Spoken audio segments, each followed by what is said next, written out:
I'm going to hit record on this before I forget. I'm going to not make another technical error. There we go. What is up, everybody, and welcome back to a quick episode of the Warhog Gaming Podcast, hosted by me, Hamish Hector. And me, Oliver Barsby. Yep, so having really beefed it a couple of weeks ago with technical errors, not hitting record, this week I was echoing out throughout our entire recording, and I missed it. Normally I check the stream chat, but I didn't see the message for quite some time, and it's really annoying. So we're going to quickly just try and get through some of the gaming news that we did talk about, so we've got maybe like a 10-20 minute episode to put out. Quick thoughts on a few stories here and there. There's been some big gaming news this week, as there always is, but this week's been a few cracking stories out there, and yeah, we've had a little discussion, but I think now I might have even changed my mind during the show. So damn, okay. So obviously the first story is that we have Microsoft acquired Bethesda. That was obviously the biggest game news from this week, and I think that it's important that we sort of cover it. So, Ollie, what did you think of that acquisition? It's a lot of money, to be honest. $7.5 billion. That is, I think I'm gonna try and remember what stat you used earlier. It's like just $1 billion short of how much Disney spent on Marvel and Star Wars combined. Yeah, but $7.5 billion is a lot of money for a studio, but they're getting a bunch of great sort of IP and games and great minds as well. I mean, you've got like some Todd Howard, you've got Pete Hines. They're all great people. You got Starfield coming out in a few years, maybe Elder Scrolls, Wolfenstein, Doom, Quake, Dishonored. There's all these fantastic series, and will they be Xbox exclusives? Probably not in my mind, but the talent that they have, it's a win-win for Xbox either way, whether it's on Game Pass, which I think they've said these games, all future Bethesda games will probably come to Game Pass at no additional cost. So whether it comes to Game Pass or whether it comes onto other consoles where people just buy, and then Microsoft wins anyway because they get the money. yeah, it's a good purchase for them. Is it 7.5 billion worth purchases? maybe. The time will tell. But it shows that Microsoft means business. They've heard people saying, where are your exclusive games? Where are the good games at? And now they're hitting back with some big ones. And they're like, they've come down, they've slammed their wallet on the table, and they've gone, "Is this what you wanted? Are you happy now, gamers? Yeah, happy we bought Bethesda? Take Fallout and leave. Get out of here." Because there's some really big titles coming through. Like we've got Fallout, we've got Doom, we've got Prey, we've got Starfield. I'm excited for a lot of these games, and a lot of them already on Game Pass. So Fallout 76, I think Fallout 4, Prey definitely is. Doom Eternal is now coming to Game Pass, which is going to be awesome, and I think it'll be great to see sort of all of these coming forwards, because whilst it's still up in the air whether they're going to be exclusive, whether they're going to be only on Xbox machines, particularly because Bethesda already had some deals with games like Deathloop and all of those. I think what we were talking about earlier was it doesn't really matter if they're going to be exclusive to Xbox, because it's almost more like they're not competing with which console you're going to get, is where you're going to buy the game. And it's like, are you going to buy it on PlayStation 5 where it will cost you 60, maybe even £70 with the price of some of these new games? Or are you going to head over to Xbox, and are you going to go and get Xbox Game Pass? Are you going to play it on wherever you want, on your PC, your console, on your mobile phone? And for what, like £10 a month, maybe even like £5 or £7 a month, you can just do whatever you want. And that'd be pretty cool. I can guarantee, I've pre-ordered both the PlayStation 5 and the Xbox Series S, and I can guarantee I will be playing all of Bethesda games on the Xbox. Don't care about how much better it could potentially look on the PlayStation 5. Don't care about ray tracing. Don't care about even if 4K. I mean, the Xbox Series S works in 4K. Point is, don't care about the PlayStation when it comes to Bethesda games. If I can get it for free, that's better. Free is always better than having to pay £60. So exactly. Xbox, I'll happily do that. I'm on board. I'm on board for the Bethesda games. When it comes to multi-plat, other ones which aren't Bethesda, if it doesn't come to Game Pass, I might be less inclined. I'll be like, I'll go for the PlayStation one. But yeah, it's a great deal for gamers. It's a big move. It's a big sort of, Sony. I don't think could have afforded to buy Bethesda. I don't think because it's not as big of a. I don't want to say it's as big as Microsoft. Microsoft's obviously a huge, sort of massive company which expands much further than Xbox. Whereas Sony, obviously, is still huge in its own right, but PlayStation's really its big products. Yeah. So then the TLDR on some of the Sony news was, are they going to buy Konami? I think having talked about it, we decided probably not. Are they going to license some of the IP? Maybe, but if it's not Pro Evolution Soccer, is it going to be that cool? Are the soccer boys going to come over and play some of that? Who knows? They just want Kojima back, man. They just want Kojima. Just want Kojima, but he's like, no, I've been with a big company before. I was with Konami. They restricted my freedoms. I'm doing my own stuff now. I'm getting weird with Mads Mikkelsen and Norman Reedus. Leave me alone. Yeah. I'm doing my stuff. I made a joke about, maybe Kojima won't make it. Maybe Bluepoint will make a Metal Gear Solid if they license the IP, and they'll just get Kojima to endorse the message. You didn't agree. I think he'd be like, no, I want to make it. I'll make Metal Gear Solid 6. Give me the money. Give me a lot of money, and I'll make it. And I'll make it weird. Yeah, so that's going to be less likely. But you know who might be taking some of Xbox's pie? Xbox and I guess everybody's pie. Amazon. Jeff Bezos. He needs to make more billions, because if the richest man alive isn't continuing that trend and just going to make all the money that he can, why does he exist anymore? He's going to come in with his knockoff of the Nintendo Switch Pro controller. Yep. He's going to come in and he's going to say, "Hey, it's this thing, but these inner bits are purple now." Amazon has just been trying to force its way into the gaming sphere. Like, it's just pushing in.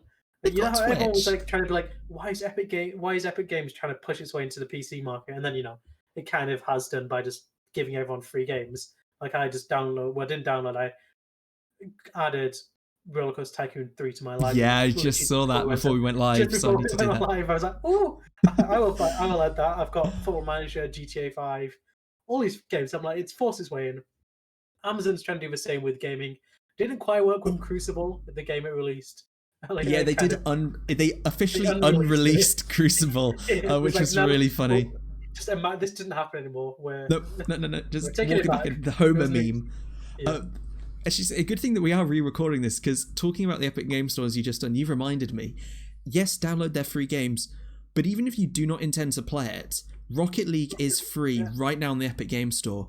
Go and install it, and not even install it. Add it to your library. You'll get $10. You'll get £10 for free. Yeah, you can use it as a coupon, can't you, for a month or so? It's like everyone, when Xbox was talking about Game Pass, and they're like, we're going to give you all this stuff and all these new games, and it's going to be this price. And over the past few months, it's been building and building up. And I think I saw a tweet somewhere saying, in like 2 years' time, Xbox will be paying you to have Game Pass. Like, Xbox will give you £5 a month if you have Game Pass. Yeah, I mean, they'll ratchet it up. Like, we will give you money to download Rocket League. Please do. But Amazon seems like they've got at the moment, it's only available in the US, which is a shame. But the $5.99 a month will hopefully get people in. There's some great games: Resident Evil 7, Control. We both loved that game. I don't know whether it includes the DLC, but hopefully it would. And there's obviously a Ubisoft channel, which currently isn't out there, but it starts to build up this idea. Maybe there'll be a Ubisoft channel. There might be an unlikely, but there could be like an Xbox or Bethesda channel. Yeah. There could be an EA channel. All of these other options. They're trying to like sort of, I think, give people options, because I think what Amazon are doing is quite smart. Is they've seen Google Stadia and they're like, okay, Google Stadia didn't work. It's just too, and we can't compete with Xbox Game Pass because we aren't that committed yet. We can't just jump in headfirst into the deep end of game streaming. We'll go something a bit different. We'll go with channels. So I think it's going to be more like a TV way or something like that, way like, well, I want these games to play, but I don't really want the other ones. It's like, well, I'll pay for, as you said, maybe EA or Ubisoft ones. You can just do bits and bobs like this and get certain games you want, or just go full in and get them all. But I think giving people choice over the games they get on the sort of streaming is much better. Yeah, because I think the two things that this will definitely have over Google is, firstly, you've got the huge Twitch integration, which they have announced, and I don't know when that's going to come, but you would hope that would come quite quickly. Probably needs And launch, hopefully nearish to launch, quicker than at least the Stadia and YouTube integration is introduced, because I still don't think that's been added, and Stadia's been out for a very long time at this point. And even then, the other big thing I think this has over Stadia is, firstly, it's a way simpler model to understand. You pay a certain amount a month and you get access to a Netflix of games. Easy. It's not the Stadia thing where you have to pay every month if you want to get some free games, but you have to pay for other games. But also, even if you pay for those other games, if you aren't subscribing, you don't get the highest quality 4K stream, which is so bad a model. It's just confusingly, people will go on Stadia and be like, but where's my games? Why can't I play this game on Stadia? Is kind of what people will sometimes be like. Yeah. So I think this is a good idea. You know, they've buddied up with Apple, at least in some way, because it's going to be coming out on iPhones before it comes out on Android phones. It's going to be browser based rather than trying to use the App Store, which Xbox and Google have been doing with their platforms. So I think Amazon has a lot to lose. I don't know whether this is going to be big, but I could definitely see this sort of being the final nail in Stadia's coffin, which seems to have a lot of final nails in. It's something we like to think about, but I think this is going to hopefully do kind of okay, and I'm excited to see where it goes. There were some troubling things that you saw earlier, wasn't there, with the unlimited gaming? It was, if you look at the titles of the Ubisoft streaming and Luna Plus, underneath the first bullet point actually says like unlimited amount of like game hours, unlimited hours. You can play as much games as you want. We don't cap you. And I was just thinking, like, why do you need to specify that? It's like, what's the need to specify? Sort of that, are you gonna? I was just a bit like, that's a bit dodgy to me, because it makes it sound like they're gonna do other ones where they'll have a comparison, like you'll get like 10 hours a week, or I don't know, 2 hours a day of game streaming, or 20 hours a week maybe for a lower price. And I don't know how I feel about that, limiting it. I said to you earlier, it sounds like it sounds a bit like an arcade, sort of reverting back. It all comes full circle. You pay to play again. We're back to, rather than putting in, coins and pennies and quarters into machines, you now give more money to Amazon and be like, oh, I want a few more hours on this, Jeff Bezos. Let me play it. I want to play one more game of, I don't know, Hyperscape. That's free actually. Or one more hour of Assassin's Creed Valhalla. Please, I just want to pillage this town. I just want to do that. Yeah, but we'll have to see how it goes. But yeah, I think it can only hopefully be good. Yeah. And then I think to round off this quickie little episode, we've got our topic, which in a roundabout way is about what we do when we finish games, because there's been news this week about how the new external SSD hard drive expansions for the Xbox Series X, because they're proprietary, are going to be so expensive. It's like $220 it's been announced, and currently, even though the PlayStation 5, they aren't proprietary, you can kind of get whatever you want because the hardware is so up to date and new and powerful. You're going to need the best SSD drive you can get, which comes at about the same price as the Xbox One. And it's this big question about, do we even need this storage though? If you've got a console that's got nearly a terabyte, or has got a terabyte if you're Xbox Series X, half a terabyte if you're the Series S, and 825 if you're PlayStation, because they like to be difficult, do you need it all? I argue maybe not, because when I finish a game, I delete it, and I'm only playing a couple of games at a time. But Ollie, where are you coming out with this? I said to you, I have a weird system when I play it. Well, that sounds a bit too weird. I have a few games where, just for a bit of nostalgia sake, I'm like, oh, I really like that game. I want to keep it around just in case, one day I'm like, what should I play? And I'm like, oh, I want to play a bit of Spider-Man again. I want to go swing through streets of New York as Peter Parker. Or, oh, I didn't finish building that road in Death Stranding. I want to keep doing that. I want to keep doing some more Death Stranding stuff, go explore the snowy regions. I've not actually done as much as I should there. So you never know. I might go back to it after we've talked about this now. So I have those type games, where it's nostalgic ones. I'm like, they're really good games. I don't want to delete them.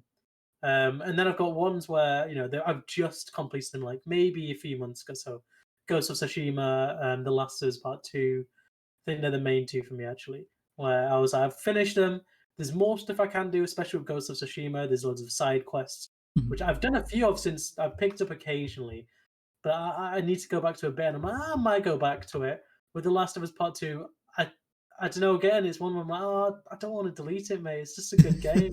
But I will eventually, because I think I am, I played through that game, and it's a very good game. Yeah. But I don't think I'll play it again. But I think I might just leave it on for now, if I really want to eventually. Maybe come back to it. Yeah, that's maybe just... on the PS5, so I can leave it on my PS4 and be like, well, it's fine. See, that's so different to how I go, because it's like, if I finish a story and I don't want to get all the achievements, or maybe sometimes I don't want to get all of them, but I want to try and get a load of them, I will go back to that game and I'll keep it on, but I'll keep plugging away at it. For me, Spider-Man, I love that game so much. I was like, I just want to get all of the content that I can and just then done with it, and I'm just off of it and I'm on to the next game. And games like Control or Spider-Man, where I know they've got DLC coming, I might keep them downloaded on my console. But like Control, which I've just talked about, I beat all the game, I got all the achievements. It's like, that's great. Waited, the Foundation came out, I did all the achievements again, got all of the secrets, done. And then finally, the AWE expansion, did it all. Done. Get that game off my console. It's a point of pride when I can delete a game, because it's like, yes, I don't need to worry about it. I'm never coming back.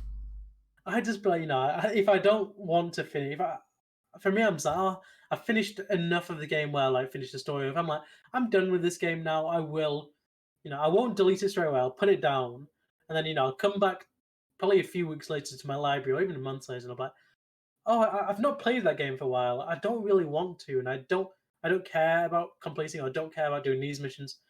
And it's usually when I've downloaded something new, or I'm about to download something, I'll be like, I'll take this game out to replace this, so I can put this game in. So I said earlier, actually when we were recording earlier, I recently downloaded Battlefront 2, Star Wars Battlefront 2 again.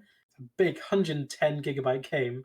And so I re-downloaded it, and I was looking at my library, and I was like, so I deleted Fortnite. Hamish is like, oh, Fortnite deleted. What? I just got up to level 100 just before we went live. I got to like a level 127 in Fortnite. I'm really trying to power through. Yeah. I need to get 100 more levels in 5 weeks, because I want to get up to the max level. Like, you can get these really cool prismatic versions. I want this like prismatic rainbow metal Iron Man suit. I'd look so cool running around the battlefield. I was like, it's not for me. Well, it's okay, but I was like, I've not played it for a while. I'll delete it for now. If I want to, I'll come back and re-download it, like I did with Battlefront 2. But that's the thing. I don't mind deleting games and re-downloading them if I really want to play them again. So I've done it before, and some games I've deleted and I really enjoyed them. Detroit Become Human was a fantastic game for me. Deleted. See you later, mate. Done. Finished. Done. I have a few multiplayer games on still. The Warzones, the FIFA, Cricket 19. What a throwback! A great game. Bad. So such not a good game. A few of these games, just around. So if I'm like with friends, or I'm like, and they're like, I'm there, and someone's like, hey, what games do you play game, or any games I can play, and I'm like, let's have a game of FIFA, let's have a game of Call of Duty, a bit of social stuff. But yeah, with the PS5 and the Xbox Series S, I don't know how I'll do it. I've said to you, it's future me problem. I have 800 many gigabytes on the PS5, so in a few years I'll have a choice of like, do I delete some games on my PS5? Do I buy a SSD for the terabyte, and it's like 150 quid? And it's up, as you said, it's a meme. It's like sweating over which button do I pick. Yeah. So many. Do I not buy an SSD card or pick up 25? You're picking up that 25. Bernie Sanders meme when he's like slamming his hand on the table, and I'll be slamming it on the sort of the PS5 SSD. I'm like, I will take that. Just don't let me delete Spider-Man Miles Morales, please. Well, that is, as you said, a problem for future us. Yes. Our technical difficulties were a problem for now us, but we've hopefully got them sorted. And every time I mess up, it's one more mistake I won't make next time. Exactly. So at least I've recorded this episode, and at least this time it doesn't have me echoing. Hopefully, we'll find out in a minute when I listen. But thank you so much for everybody who listened live to not only our original episode, they powered through that awful audio, but they also listened to this one live. Please tune in next week. We'll be back to hopefully Thursdays again. Thursdays or Fridays, our usual record time. We'll let you know on Twitter and on Instagram when we're going live. Be sure to check out those during the week as well, because I'm currently doing some streaming. So been trying to get through Kingdom Hearts 1, trying to get all of the achievements in that game. You can see me really struggle through my first 2 parts, then make it slightly easier in my 3rd part on myself. Just tried to ratchet down the difficulty just a notch, which helped me considerably. But yeah, I'll be hopefully doing more of that. At the moment, it's looking like I'll be streaming Mondays, Wednesdays, and Saturdays. That may or may not change as my schedules change, but tune in on those days and you'll see. Follow us on here on Twitch if you want to. Give us a subscribe if you're watching this over on YouTube. Give us a like, 5 stars, follow, whatever it is on whatever podcast service you're using if you're over there. And I think that's everything. Yeah, we're all good. Thank you to Joseph McDade for making our theme song. I don't know if this is going to be in this short version because it was a couple of technical problems again, but he makes some good stuff. We'll put a link down in the descriptions below. Give him a little listen. Buy some of his music if you can. Yeah. Or commission a song.